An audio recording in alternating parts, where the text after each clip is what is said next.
Hello friends, मी पल्लवी. आपल्या चॅनलमध्ये तुम्हाला सगळ्यांचं अगदी मनापासून खूप खूप स्वागत आहे. कशात फ्रेंड्स हो तुम्ही? मजेत ना? आणि मजेत राहा. सगळ्यांना श्री स्वामी समर्थ. तर तुम्ही ब्लॉग बघत आहात पुण्यामधून.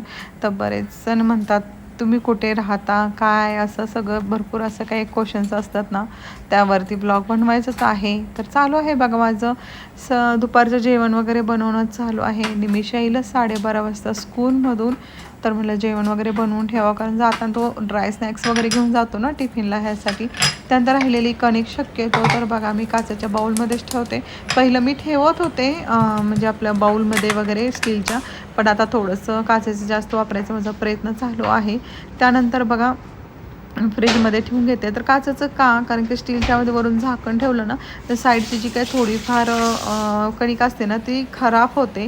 म्हणून मी आता काचेच्या एअरटाईट भरणीमध्येच मी भरून ठेवते.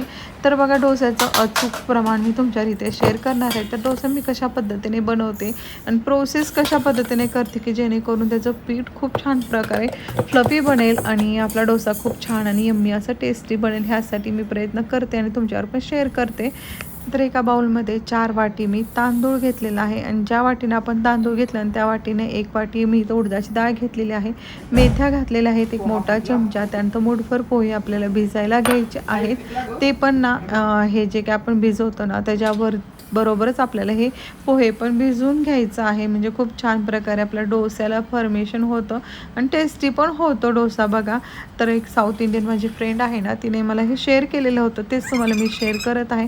पहिलं मी ह्यामध्ये ना खूप साऱ्या वेगवेगळ्या डाळी वगैरे घालत होते भिजवताना. तसा पण छान होतो. आपण हे अशा पद्धतीने एकदम साऊथ इंडियन स्टाईलमध्ये एकदम मस्त असा डोसा हा बनतो बघा. तर आता हे मी दुपारीच मी भिजवून ठेवत आहे आणि रात्री मिक्सरला लावणार आहे, कारण की 4 ते 5 तास तरी आता आपल्याला हे भिजवायचं आहे. ह्यासाठी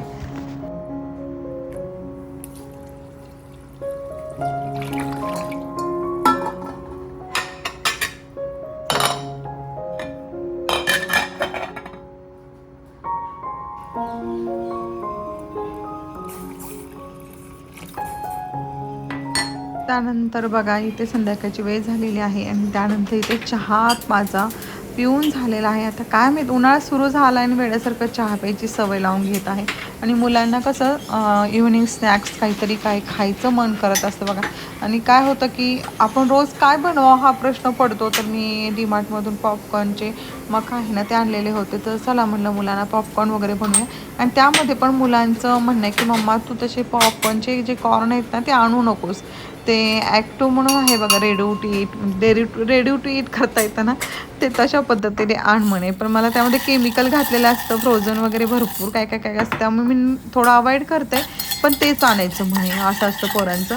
पण असे पॉपकॉर्न छान लागतात. ह्याला थोडंसं मीठ कमी लागलं जातं, आपण कितीही घातलं तर थोडंसं कमीच लागलं जातं. तर त्यामुळे मुलांना थोडंसं आवडत नाही. आणि मुलांचं हे असं असतं, जे काय अनहेल्दी असतं ना ते जास्त खाण्यावर भर असतो बघा पोरांचं. तर तुमची मुलं पण करतात का असं मला नक्की सांगा.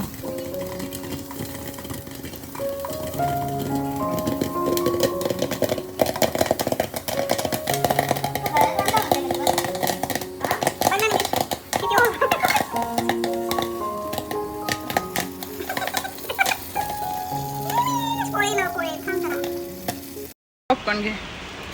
निमी लाजायचं काय? निमिष इकडे. निमी काटायला हळदीचं लागतं ना ते.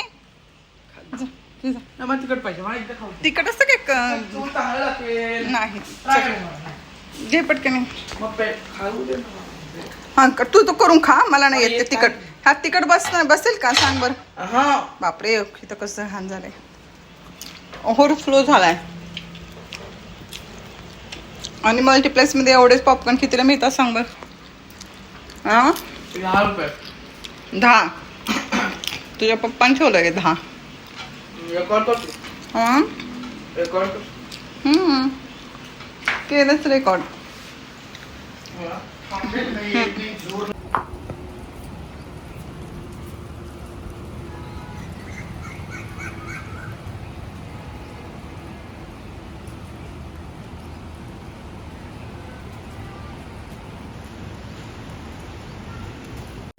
पॉपकॉर्न वगैरे खाऊन झालं. त्यानंतर बघा थोडासा पाऊस पडून गेला, तर इतकं गरम होतं ना, तर सांगायलाच नको, इतकं केस आणि तो परेशान करतो. पुण्यामध्ये खूप सारं ऊन पडतं आणि इतकं संध्याकाळी पण गरम व्हायला लागतं, काही करावं काही समजतच नाही बघा, असं झालेलं आहे. तर त्यानंतर बघा इथे चालू आहे आता माझं मिक्सरमधून. म्हटलं चला आता ते जे काही आपण डोसासाठी तांदूळ वगैरे भिजवलेलं होतं ना, तर ते म्हटलं आपण पहिल्यांदा ते मिक्सरमधून काढून घ्यावं. म्हणजे कसं होतं, पहिल्यांदा मी काढते ओट्यावर, तर तुम्ही राडा पाहत असाल तर राडा वगैरे सगळं काही तसंच पडलेलं आहे. पण म्हटलं कसं होतं, म्हणजे ज्याच मिक्सरमधून आपण काढतो ना, त्यास तुम्ही कितीही हो किंवा नाही म्हणा, थोडं काही ना खाली सांडलं जातंच, मग एखादा तरी ठेम पडतोच बघा, नाही म्हटलं तरी. त्यामुळे मी काय करते, शक्यतो जे काही असली कामं असतात ना, ती पहिला उरकून घेते आणि त्याच्यानंतर मग ओट्याचं सगळं काही आवरायला वगैरे घेते, म्हणजे मला बरं पडतं ह्यासाठी. तर आता हे पोहे पण खूप छान प्रकारे इथे भिजले गेलेले आहेत.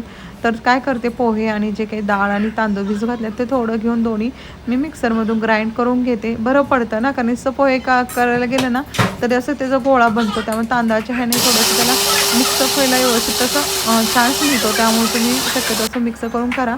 तर ॲक्च्युली कसं झालं माहिती आहे का, मोठं पातेलं नसतं आहे, पण वरती आहे.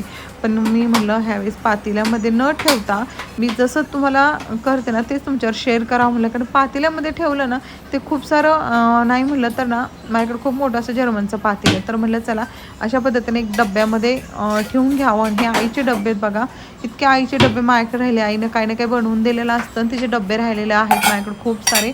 मी पण द्यायचं विसरते बघा, हे असं होतं कधी कधी. आई आहे म्हणून गप बसते, बाकी कोणी असतं तर म्हणलं आमचे डबे ठेवून घेतले कालवा असतो बघा काही लोकांचा. आई आहे म्हणून म्हणते, तरी पण मला म्हणली ती राहू दे तुझ्याकडे, तुला हवं असेल तर डबे. मग आता मी अशा पद्धतीने बघा डब्यामध्येच मी काढून घेते. आता मग काही जास्त 4 वाटी आणि 1 वाटी उडदाची डाळ घेतली, जास्त काही प्रमाणामध्ये केलेलं नाही. का उन्हाळ्यात कसं होतं माहिती आहे का, जास्त प्रमाणात केलं ना, खूप फ्रीजमध्ये जरी ठेवलं ना ते आंबूस पडायचं, ते पडतंच. वातावरण तेवढं गरम आहे ना, त्यामुळे. त्यानंतर कसं थंडीत जरी तुम्ही करायचं म्हटलं ना, असे हवाबंद डब्यात जर तुम्ही करून ठेवलं तर खूप छान प्रकारे हे होतं. तिथे आता जास्त नसल्यामुळे पटकन मी छोटाच डबा काढला आणि त्यामध्येच मी आता हे करून घेतलं आहे. जो उत्तप्पा पण खूप छान होतो सेम प्रमाणामध्ये वगैरे. तर आता हे जे काय आहे ना, मिक्सरमधनं सगळं काढून वगैरे घेतलं आणि मिक्सरचं मी तिथे वरती केलेलं आहे किचनमध्येच. कारण की ते ओट्यावर जरी मोठा असतं ना, काय माहीत, म्हणजे अगदी आधीपासून सवय लागली की ओट्यावर ते राडा नकोच वाटतो मला. फूड प्रोसेसचा जर राडा असतो तसं. तर हे बघा अशा पद्धतीने मी पीठ करून घेतलेलं आहे. तुम्ही जशा पद्धतीने करताना तशा पद्धतीने तुम्ही इथे करू शकता, काही प्रॉब्लेम नाही. कारण डोश्याला पीठ थोडंसं तर आपल्याला हेच लागतो बघा, पातळच लागतो. त्यानंतर बघा अशा प्रकारे आतमध्ये कप्प्यामध्ये ठेवायचं, मायक्रोनमध्ये ठेवलं तरी चालतं, पण असं कप्प्यात ठेवून घेताय की मायक्रोमध्ये बसणार नाही ना, ह्यासाठी. त्यानंतर आवरत आहे आता ओट्यावरचा राडा वगैरे, कारण खूप सारा राडा पडलेला आहे बघा. कितीही बघा आपल्या इंडियन लोकांना, म्हणजे भारतीय लोकांचं आपलं असंच असतं की ते कसं परदेशात बघा ना, लगेच त्यांचा ओटा एक तर एवढूसा छोटा असतो. त्यावेळेस मी जर्मनीत असताना जर माझ्या चॅनलला असतं त्यावेळेस मला माहीत असतं असं काही चॅनल वगैरे व्लॉगिंग वगैरे असतं ना, तर तुम्हालाही दिसलं असतं की बघा की जर्मनीमध्ये केवढेसे ओटे वगैरे असतं. आपल्याला भला मोठा ओटा दिला तरी आपल्या भारतीय नारीला कमीच पडतो बघा, किती नाही म्हणलं तरी. तर आता इथं ओट्यावरचं आवरणं वगैरे चालू आहे आणि इथे मी बऱ्याच आता थोडंसं घरात चेंजेस वगैरे चालू आहेत किचनमध्ये वगैरे. कारण 1 वर्ष झालेलं आहे म्हणजे तर त्याला थोडंसं आपलं घराला चेंजेस थोडंसं करावं, मजा येते बघा तसं करायला. थोडंसं आपल्याला पण छान वाटतं ह्यासाठी.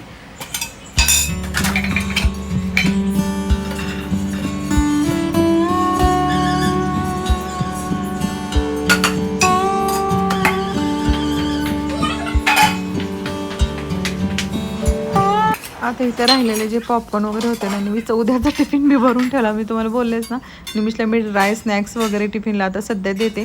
कुक करून कोणतेही पदार्थ देत नाही, कारण 12:30 वाजता तो येतो आणि सकाळी कसं डायनो शेक म्हणा, एखादा फ्रूट्स वगैरे तो खाऊन जातो.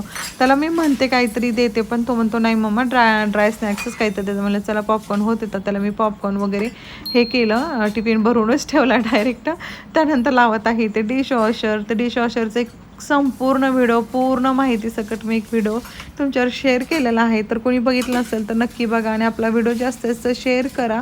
म्हणजे ज्यांना काही गरज आहे, डिशवॉशरबद्दल डाऊट्स आहेत, डिशवॉशरचे फायदे तोटे सगळं जाणून तुम्हाला त्या व्हिडिओमध्ये मिळेल सगळी माहिती वगैरे ह्यासाठी. तर आता डिशवॉशर खरं सांगते खूप खूप खूप खूप म्हणजे खूप चांगलं आहे. त्यामध्ये भांडी खूप छान निघतात. माझं स्वतःचा अनुभव सांगते, थोडंसं काम वाढतं माझं, पण काही हरकत नाही. त्यात कुछ पाने के लिए कुछ खोना पडता है ना. त्यासाठी मग म्हणलं जाऊ दे, भांडी खूप छान असं निघतात. तसं कधी कधी ना मावशींना पण मी सांगत असते, ते डिशवॉशर वगैरे लावायला भांडी वगैरे लावून देतात त्या मावशी आमच्या. त्यानंतर ओट्यावरती तुम्ही पाहतच आहात खूप सारा राडा पडलेला आहे. आणि काय झालं की सकाळी मी स्प्राऊट भिजू घातलेलं होतं, तर त्या स्प्राऊटसाठी तिथे मी चाळणी वगैरे काढून ठेवत आहे. तो मला एक फ्रेंड शेअर करते, तर चाळणी तुमच्या घरात, आपल्या घरात प्रत्येकाच्या असतात चाळणी म्हणा, तर त्या चाळण्यामध्ये जर तुम्ही स्प्राऊट जर मोडायलाच ठेवले ना, तर खूप छान प्रकारे मोड येतात. आता मी प्लास्टिकचं स्प्राऊट येण्यासाठी असे 2 टावर्स आणलेलं होतं, पण काय माहीत ते मला जास्त आवडलंच नाही. त्यामध्ये चिकट होऊ लागलं, त्यामुळे मग मी ते साईडला केलं. आणि कधी कधी म्हणजे ह्याला वापरते, कशालाही वापरते, त्याचा उपयोग करते, टाकून दिलेलं पण नाही आहे. तर मग मी ते साईडला केलं ना, अशा पद्धतीने चाळणीमध्ये करून ठेवते. एकदम मस्त असे ह्याला कर येतात बघा. बरेचजण कर वगैरे म्हणतात. हे पहिल्यांदा स्वच्छ असं धुवून घ्यायचं आणि मस्तपैकी ते रात्रभर ठेवलं ना, खूप छान पद्धतीने म्हणजे त्याला कर वगैरे येतात. आणि आता उन्हाळ्यात कसं मिळतं, थोडंसं चिकट होतं बघा, त्यामुळे शक्यतो करून का नाही, हे आपण सकाळी थंड पाण्यामध्येच हे करून ठेवायचं, म्हणजे छान होतं.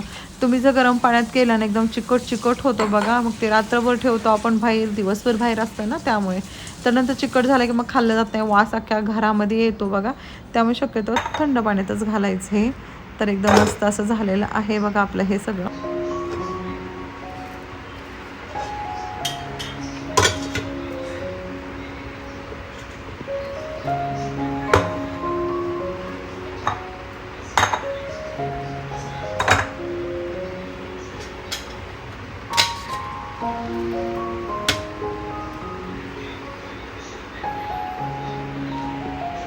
चला बाई, ओट्यावरचं सगळं राडा वगैरे आवरलं. इकडे नेहमीच्या माझ्या गप्पा चालू झालेल्या आहेत, कारण गप्पा मारायला आम्हाला खूप लागतं बघा. मी पण तशीच आहे, पोरं पण तसेच निघाले. त्यानंतर बघा इथे मी सगळं डायनिंग टेबल वगैरे पुसून घेतलं. चला तर फ्रेंड्स, मग आजचा हा ब्लॉग कसा वाटला मला कमेंट करून नक्की सांगा. व्हिडिओ जास्तीत जास्त शेअर करा, म्हणजे आपल्या चॅनलला हेल्प होईल ह्यासाठी. आणि पुढचा व्हिडिओ तुम्हाला कशा पद्धतीने बघायला आवडेल हे पण कमेंट करून नक्की सांगा. चला तर बाय, काळजी घ्या सगळ्यांनी. Bye, good night, bye.